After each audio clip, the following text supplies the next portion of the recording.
clarify what you said earlier about evaluating everything. So does that mean you are evaluating, like changing the play caller? No, we're not changing the play caller. So just to clarify, Nick, Kevin still is the play caller? Yeah.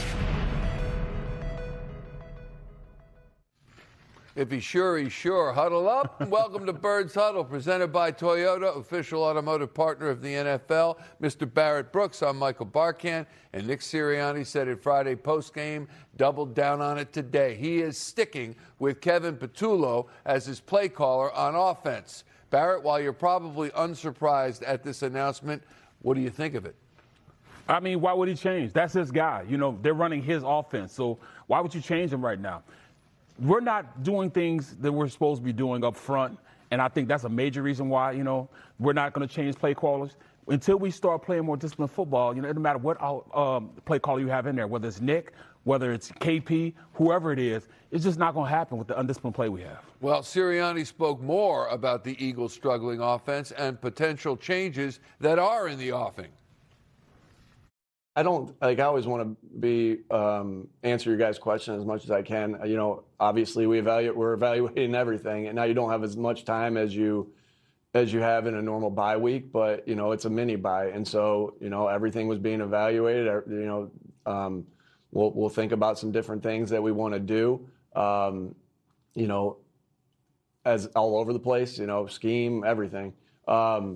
But I don't think it benefits us for me to share in particular what that is. Just know this: we want to get this thing fixed. You know, more than anybody, right? We live it, breathe it, and involved in it every waking second of our lives.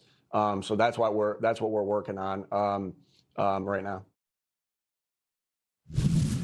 Toyota three-point stance is offensive, at least to start. We talk about the Eagles' offense. Something's got to change with the O, Barrett Brooks. What would that be in your eyes? You know what I heard? You know, a guy that, you know, I have a lot of respect for to play the quarterback position here, Nick Foles. And he said giving a different perspective of where KP calls the game, Kevin Patullo, offensive coordinator, calls the game. Right now, he's in the mix. He's around all that emotion. He's in there. And sometimes you try to appease guys, you know. On the sideline. Yeah, on the sideline, you know, and sometimes it gets too hot in there. In fact, I'm going to tell you the truth. I can remember Gruden, when I was here as an Eagle, being upstairs because it was too hot in the kitchen downstairs. Can you imagine sitting down there with RC, Randall Cunningham, especially with Ricky Waters and Charlie Garner there, and those guys going at it on the sideline? There was so much animation between him being upstairs and the gestures that was going up and down from that thing. So he was up there when he was, offensive specialist. Yeah. So when he's looking down on them, maybe he can see things open up a little bit, see what they can do to combat different things. A different vantage point will help them out. Another thing they could do is force the run. I mean, just force it. There's too many times we just lose track of that. You know, I don't care if it's second and 8 or second and 10. Run the daggone ball. We've got to be more effective in that, and sometimes you got to press the issue and go ahead and do that. Another thing we could do is become more disciplined. We just don't do those type of things. You know, we're jumping off sides. We're not, blocking things the right way. You know, sometimes you just got to do the little things in order to, make the big things happen. But I just don't see them changing the coordinator right now, and it's not something that I think they'll do even next year. I don't think they're just going to implode like they did 2 years ago. I really don't think that. I think this is a good football team with great athletes in this football team, and eventually, the talent will take over and they play more discipline. This team will get out of this funk, this rut that they're in right now. Just to be clear, you're suggesting, a la Nick Foles, who said it on a podcast, that Kevin Patullo, like defensive coordinator Vic Fangio, go up to the press box and call the game from there, as Fangio does. You could see things more clearly. I know a lot, when I'm watching the game and I'm calling games, I can see it up top. I can see what's going on. I can see what, teams are doing to try to counteract each other. You can have a different vantage point up there. And plus, that's where he spent the last 4 years, being up in the box, radioing down to the offensive coordinator telling, hey, we might need to do this, we might need to do that. Give him some suggestions. Maybe if he goes up there, different vantage point, a different way of looking at things. It's not as hot up there because those players down there, they get a little animated. Yeah, yep. Let's give that a shot, perhaps. Okay, stance number 2. The defense has its own issues. They were gashed on Friday by Chicago, giving up 281 yards on the ground. It's the most rushing yards allowed in a game by the Eagles since 1973. It was the first time the Birds allowed two guys to run for over 100 yards each in the same game in 20 years. Barrett, is this a major concern going forward, or do you think this was a one-off? I would like to say it was a one-off, but they ran the ball kind of consistently. Dallas did, so to think that, this is something that's just going to leave, I don't know. I mean, this is not the same team that I saw play against Green Bay, or the same team I saw play against, who they just played? Detroit. I mean, Detroit has, a great running game, and they stopped them. But this game right here, I saw our guys get bullied up front, number one. I saw a lack of discipline in gap protection. They were jumping out of gap. They were freestyling. They just weren't doing what I, thought that this defense would ever do, and that's just go in and do their own thing out there at the defensive line position. It was terrible how that Bears offensive line just took our guys and just basically just put them wherever they wanted to put them. The double teams were immaculate. They would double team, get up on our linebackers. Our linebackers were running for their lives.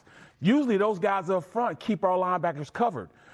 So you have a guy that Dean can run straight through gaps because they're occupying two guys with one guy. They didn't do that this game. They allowed those guys to get up to the second level and block those guys, and it led to big plays by the offense. All right, here's stance number 3, and this is concerning. The NFC East race got tight in a hurry just 8 days ago. 8 days. The Eagles were up 21-0 at Dallas, end of the first half, and about seemingly to move to 9-2. Cowboys were looking at a 4-6-1 mark with the Chiefs up next. Now there's a chance the division goes down to the wire, and the Cowboys are only one loss behind the Eagles. Eagles at 8-4, Cowboys 6-5-1, and you look at the remaining schedules, Barrett, now it is a race. Well, and this is a team that, we might see in the playoffs, and I really don't want to see this Cowboys team playoff. Their defense arrived late to the party, but they came in with a bang. They made a great entrance. Since they have acquired, Kenny Clark and Quinyon Williams, and Overshawn came back, it's a totally different look for that defense. They can generate pressure. They can stop the run. This Cowboy team is for real. They already have the best offense probably in the NFC. So if you can't stop those guys, and then they're able to go out there and pass on you like they've been doing, this is a very effective offense with a defense that's now here playing very well. They are contenders right now. Yeah. Very good contenders. Up to the challenge presented by First Trust Bank, official bank of the Eagles. The Eagles still sitting at the number 3 seed now with an 8-4 record. Yes, the Birds are defending Super Bowl champs, but it's hard to forget the collapse of 23, as they call it now. The collapse of 23. Yeah. They started 10-1 before losing 6 of their last 7, including a playoff loss to Tampa Bay that season. This afternoon, Nick Sirianni is asked about that experience and how he's applying it to this season. I think that all the lessons, I think you saw a lot of that, the lessons we learned in 23 resulted in kind of what happened last year. So, of course, you always take lessons in everything of, win, lose, or draw. You're always constantly trying to learn and get better. Sometimes that sting of the loss, or like you said, the 2023 season has even more impact, which is why I'm grateful for adversity and looking for an opportunity to get better from the adversity. And I think that most definitely those have lasting lessons. Time to get cozy. The Birds Lounge, presented by Cure Auto Insurance. John Clark joins us now. Barrett, where's his hot chocolate? He's supposed to get hot chocolate. It's a little cold out. Clarky's hot chocolate. Ma, John, what's she doing back there? Come on. I don't know what she does back there. Are you feeling 2023 vibes, or do you believe the Birds turning it around? I'm on the fence about this because some of the same things are showing up, like the turnovers. They've turned it over 4 times over the last 2 losses. And the defense is wearing down a little bit in the running game especially. And you remember 2023, really, the defense was horrible. They were giving up a ton of points. They couldn't do anything, and so they even made the change to Matt Patricia, which didn't work. But the turnovers were showing up big time, and they're starting to show up right now. But I got to tell you, I do think that they have an easier schedule for the rest of the way. I mean, you're talking about facing Washington twice. Yeah, and you're right. The Raiders. That's like 2023. That's a get-right game. So I do think they're going to do a little bit better than they did in 2023. And I do think they'll figure a few things out on offense because I think they're really digging in as to what's wrong, and I think they're going to change up the scheme a little bit and try to find an identity, and that means run the ball more.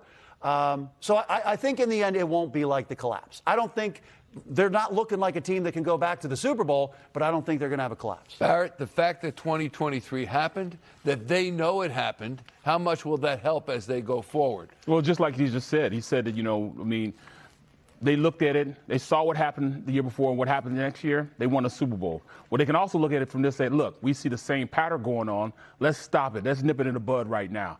They can go in and say, look, all they have to do is play more disciplined football. And I'm going to keep saying this all, for the rest of the season, disciplined football. If they play disciplined football, everything, that's happening right now gets stopped, it gets nipped in the bud.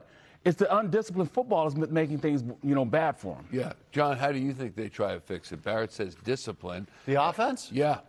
Well, talking to the guys in the locker room after they lost to the Bears, they were all saying it's somebody different on every play. Right. And to me, that's kind of like a group focus thing.